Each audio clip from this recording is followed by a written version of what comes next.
दोस्तों स्वागत है आपका फिर से हमारी एक और वीडियो में। और ये जो स्थान है ये है वो पुरातन स्थान है जहाँ पर जिस स्थान पर लव और कुश ने जन्म लिया है। जी हाँ, मेरठ के पास में ही एक जगह पड़ती है।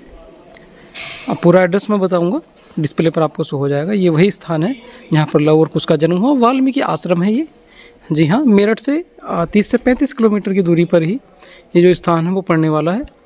यहाँ पर ही जन्म हुआ है लव और कुश का। यहाँ पर ये आप देखेंगे बहुत ही सुंदर स्थान है, बहुत ही सौम्य है। और यहाँ पर शिव जी का मंदिर भी है। साथ ही साथ में सामने जो मंदिर आप देख रहे हैं ये है माता सीता और लव कुश का मंदिर। ऊपर अगर आप चलेंगे तो एक और पुराना मंदिर है, ठीक है, जो सामने आप देख पा रहे हैं ये वाला मंदिर। तो ये जो मंदिर है ये लव कुश का ही, माता सीता का ही मंदिर है। तो वाल्मीकि आश्रम के नाम से ये जाना जाता है। और ये प्रॉपर स्थान आप देख सकते हैं दोस्तों। तो जब कभी आपका घूमने का मन करता है और ऐसी जगह पर जाने का मन करता है जहाँ एकांत हो, बहुत ही शांत वातावरण हो, और आपको जीवन में कभी भी मानसिक शांति नहीं मिल रही है, तो ऐसी जगह पर आप आइए और यहाँ पर दर्शन कर आप बिल्वा उठाइए और बिल्कुल मन जो है आपका शांत हो जाएगा। ये बिल्व पत्र, बेल का वृक्ष है, बेल आ रही है, देख सकते हैं। तो काफ़ी सुंदर स्थान। दोस्तों यहाँ स्थान पर आकर के बहुत ही अच्छा लगता है। साथियों नमस्कार, स्वागत है आपका फिर से हमारी वीडियो में। और दोस्तों अभी साथ में हमारे जो है महंत जी मौजूद हैं इस वाल्मीकि आश्रम के। जी हाँ, ये दोस्तों वही स्थान है जहाँ पर लव और कुश का जो है जन्म हुआ है। और महर्षि वाल्मीकि जी ने यहाँ पर तपस्या की है। लेकिन दोस्तों कुछ और भी बातें हैं जो महाराज जी जो है आपसे बताएंगे। तो एक बार महाराज जी से परिचय जानने की कोशिश करते हैं और ये भी जानने की कोशिश करेंगे कि भाई जो स्थान है कितना महत्व रखता है। और जैसा कि आप सभी को पता है कि अपने उत्तर प्रदेश में काफ़ी सारे ऐसे स्थल भी हैं जिनकी जानकारी आप लोगों तक नहीं है। और हमारा उद्देश्य है कि इन सभी जो धार्मिक स्थल हैं उनकी जानकारी आप सभी लोगों तक, जितने भी श्रद्धालु हैं, उन तक पहुँचे। और ये जैसे स्थान है काफ़ी शांत है, तो एक बार यहाँ पर भी आप आए और देखें कि क्या अनुभव आपका रहने वाला है यहाँ पर। तो नमस्कार महाराज जी। नमस्कार सभी दर्शकों को, राम राम, जय श्री राम। अब महाराज जी एक बार परिचय जानना चाहेंगे आपका। मेरा नाम महंत अनंतेश्वर गिरी जी महाराज है। मैं श्री पंचायती महारानी अखाड़े से हूँ, महामंडलेश्वर हूँ और इस ब्रह्म ऋषि वाल्मीकि आश्रम का महंत। सभी दर्शकों को पुनः जय श्री राम, राम राम। अब महाराज जी जैसे कि स्थान के बारे में काफ़ी लोगों से सुना है और पहले भी हम लोगों को भी इस स्थान की जानकारी नहीं थी, लेकिन एक दो लोगों से पूछा तब उन्होंने जाकर के हमें बताया कि भाई एक स्थान ऐसा है जहाँ पर लव और कुश का यहाँ पर जन्म हुआ है। तो प्रामाणिकता आखिरकार क्या है? देखो, प्रमाण तो हमारा और आपका भी जी। तो प्रमाण तो हम भगवान की पूछने की हैसियत नहीं है, लेकिन हाँ, इधर इस आश्रम की जो महत्वता है, इस आश्रम की जो प्राचीनता है, ये आश्रम त्रेतायुग से बना हुआ है। और ये आश्रम ब्रह्म ऋषि वाल्मीकि के आश्रम लव कुश जन्मभूमि के उससे विख्यात है। जब तमसा नदी के किनारे तपस्या कर रहे थे ब्रह्म ऋषि वाल्मीकि महाराज, उन्हें ब्रह्मा जी ने ब्रह्म का ज्ञान दिया, सरस्वती मैया ने उन्हें त्रिकालदर्शी का वरदान दिया। इसके बाद जब उनने सरस्वती मैया और ब्रह्मा जी ने कहा कि आप इस तमसा नदी को छोड़ करके जब किसी और नदी पर आप तपस्या करोगे तो ये सिद्धि आपको सिद्ध हो जाएगी। तो ब्रह्म ऋषि वाल्मीकि जी ने कहा कि भैया ऐसा मेरा मार्गदर्शन करो, आप ही बता दो मैं कौन सी स्थान पर जाऊं। तो सरस्वती मैया ने कहा कि आप हर नदी के पार तट पर जाकर के आप तपस्या कीजिए। हर नदी पर जाकर के तपस्या कीजिए, आपकी सिद्धि सिद्ध हो जाएगी। तो इसी हर नदी के किनारे ये जहाँ ये आश्रम बना है, ये जो नदी है इसका नाम वेद पुराणों में, शास्त्रों में इसका नाम है हर नंदी। अभी इसको हिंडन कहा जाता है। ये हिंडन, जब अंग्रेज लोग इसको हरनंदी ना कह पाते थे तो इसे हिंडन कहने लगे, तब से इसका नाम पड़ गया हिंडन। वैसे वास्तव में जो इसका नाम है वो है हरनंदी। सही। हरनंदी नाम है। और जब रामचंद्र जी ने सीता माता का परित्याग किया तो लक्ष्मण जी इसी कजली वन में छोड़ के गए। एक कीकरों का जंगल था तो इसे कजली वन कहते थे। तो ये कीकरों के जंगल को हम लोग और सभी कजली वन ही कहते थे। तो ये कजली वन से विख्यात था। तो एक बट वृक्ष के नीचे लक्ष्मण जी छोड़ के गए। जब उन्होंने त्याग किया तो ये कहा था कि सीता माता को अयोध्या की सीमा के बाहर छोड़ के आना, जो पुनः वापस नहीं आ पाए। तब लक्ष्मण जी इसी कजली वन में छोड़ के गए, एक बट वृक्ष के नीचे। तो ब्रह्म ऋषि वाल्मीकि स्नान करके हरनंदी में आ रहे थे तो देखा कि देवी रुदन कर रही हैं। तो उनने देखा कि इधर रुदन की आवाज़ आ रही, देखा इधर उधर, तो वहाँ बट वृक्ष के नीचे बैठी हुई है मैया। वहाँ पूजा करके उनसे कहा कि इस घोर जंगल में देवी तुम क्या करी हो, जानवर खा जाएंगे। तो जो उन पर वृथा बीती वो सब सुनाई। उनने फिर अपनी दृष्टि से देखा तो उनने कहा ये तो साक्षात जगत जननी जगदम्बा हैं, पराम्बा हैं, ये तो बड़ी पवित्र हैं और सिद्ध हैं। वाल्मीकि जी ने अपनी दिव्य दृष्टि से। हाँ। इसके बाद जब उनसे कहा कि बेटी चलो मैं आपको अपने आश्रम में बेटी के रूप में रखूँगा, सीता माता फिर आश्रम में आई, यहाँ पर रहीं। जब उस समय गर्भ से थी फिर लवकुश ने ही जन्म लिया। लवकुश की अस्त्र शस्त्र विद्या शिक्षा ग्रहण सब यहीं हुई।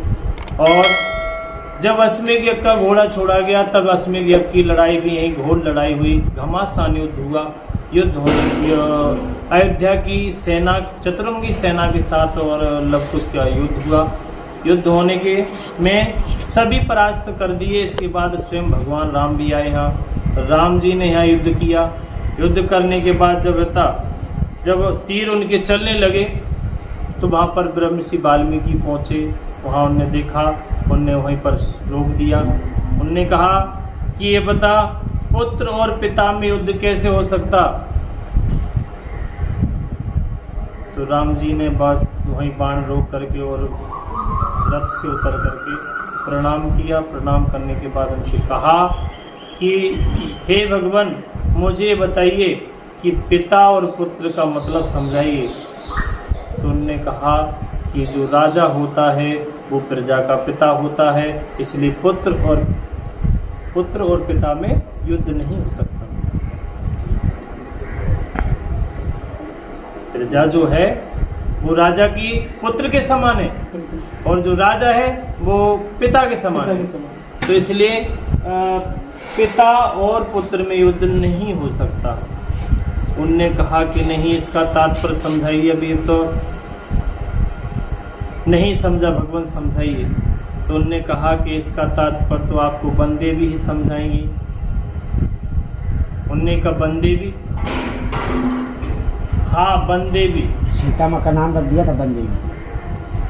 जब उनने बंदेवी का नाम लिया तो राम जी ने पुनः पूछा कि नहीं, इसका मुझे और तात्पर्य विशेष में समझाइए, विस्तार में समझाइए। तो उन्होंने कहा कि इसका प्रमाण आपको सारी सेनाओं के साथ आपको सुबह सीता माता ही सुन दी। तब यहाँ पर इसी आश्रम में सभा लग करके उनने प्रमाण को उनने बुलाया सीता माता को। सीता माता आती हैं, वहाँ पर उनसे पूछा जाता है कि अगर ये पिता ये वास्तव में मेरे पुत्र हैं तो सीता माता एक बार कह देंगी तो मैं उसको मान लूँगा और मैं इनको गद्दी पर स्थान दे दूँगा। जब उनने कहा कि हे प्रभु, मैंने सच्ची निष्ठा को सच्चे मन से कर्म से मैंने अगर आपकी सेवा की हो और मैंने आपको पति माना, इसके अलावा मैंने किसी को दूसरे पुरुष को नहीं जानती। अगर ये मेरा कथन सत्य हो तो ही पृथ्वी देवी मुझे गोद में स्थान दो। मैं आज आपके अलावा स्वामी मैंने किसी और को नहीं देखा। अगर ये बात सत्य कथन हो तो पृथ्वी देवी मुझे गोद में स्थान दे। तो पृथ्वी देवी अपना सीना चीर करके आ जाती हैं और उनको अपनी फिर पृथ्वी देवी स्वयं कहती हैं कि हे पुत्री, माताओं की गोद तो हमेशा खुली रहती है बेटियों के लिए, इसलिए आओ, ये समाज आपके रहने योग्य नहीं है। उनने कहा, हे माता, मैं इस पृथ्वी पर परीक्षा देती देती थक गई हूँ। इस पृथ्वी पर स्त्रियों को कोई आदर सम्मान नहीं होता। तो पृथ्वी देवी की गोद में जाकर सीता माता बैठ जाती हैं।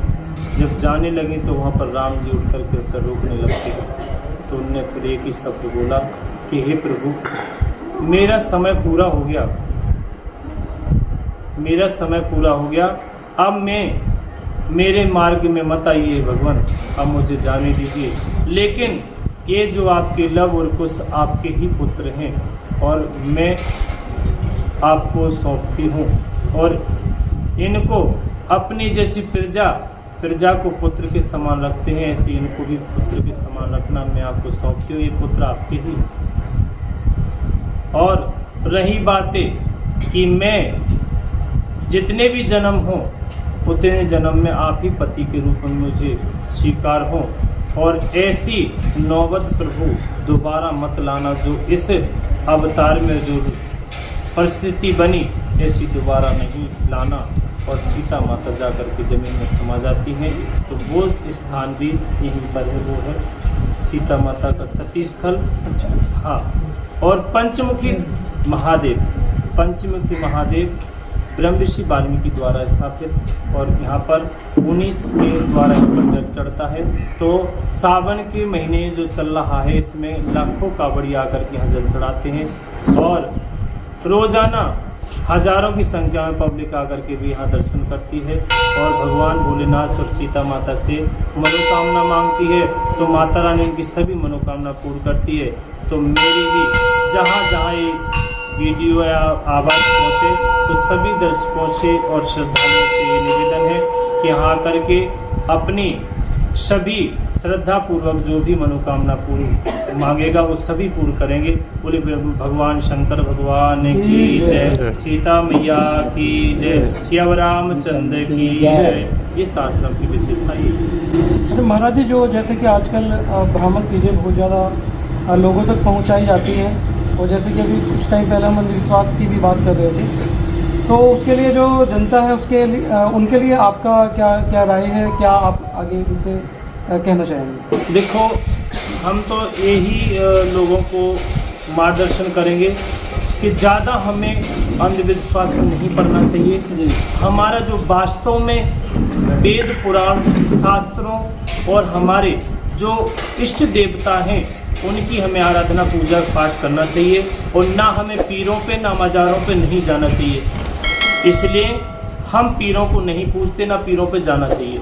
आजकल जो हमारे होली दिवाली पे जो हिंदू भाई लोग होते हैं वो तो ज़्यादा पीरों पे और मज़ारों पे जाते, जो हम मंदिरों पे जाना चाहिए वो पीरों मज़ारों पे जा रहे हैं। इसलिए हम उन सब दर्शकों से यही कहेंगे कि पीरों मज़ारों पे नहीं जाना चाहिए। हमें सिर्फ हमारे इष्ट ब्रह्मा विष्णु महेश इनको पूजना चाहिए, क्योंकि हमारे जो ब्रह्मा जन्म देता है, विष्णु पालनहार हैं, भगवान शंकर संहारनहार हैं।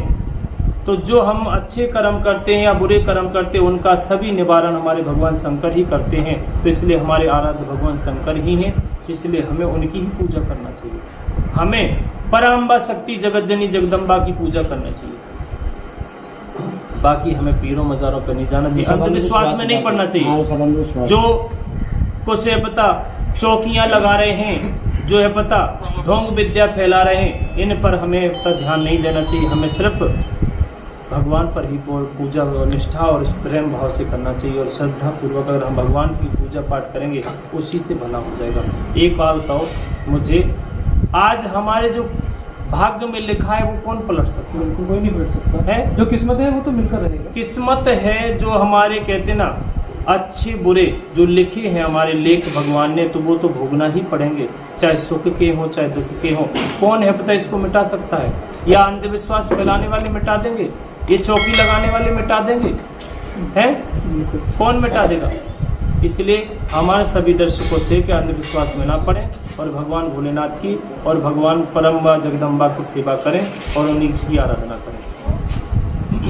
ये जिला बागपत पड़ता है, गांव बलेनी और ब्रह्मऋषि वाल्मीकि लवकुश जन्मभूमि सीता सती स्थल।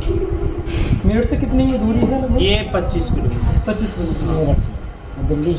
मेरठ से 25 किलोमीटर दूर है। दिल्ली से कितना पड़ेगा? दिल्ली से 100 किलो 7 मिनट 1 घंटे का रास्ता है।